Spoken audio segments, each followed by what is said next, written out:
বিতরের সালাতের শেষ রাকাতে বিশ্বনবী পড়তেন সূরাতুল ইখলাস। বিতরের সালাত পড়বেন কয় রাকাত? প্রথমে 2 রাকাত, তারপরে সালাম ফিরিয়ে আবার 1 রাকাত। এইটা সবচেয়ে সহি পদ্ধতি। আবার মাঝে মাঝে বিশ্বনবী 3 রাকাত একসাথে পড়তেন, বসতেন শুধু শেষ বৈঠকে, এটাও ঠিক আছে। আবার আমরা যেটা পড়ি বাংলাদেশে, এটারও দলিল আছে, তবে আম দলিল, এটার খাস দলিল নাই। বিশ্বনবী বলেছেন তোমরা বিতরের নামাজকে মাগরিবের নামাজ থেকে আলাদা করে পড়ো। আমরা সেটাও করি, কারণ মাগরিবের নামাজে আমরা 3 রাকাতের পরে এরকম আল্লাহু আকবার বলে হাত উঠাই, তো আলাদা হয়েছে না?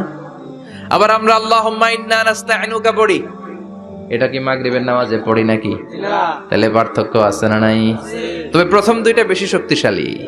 রাতে 2 করে নামাজ পড়বেন, সব শেষে আপনি 1 রাকাত পড়বেন।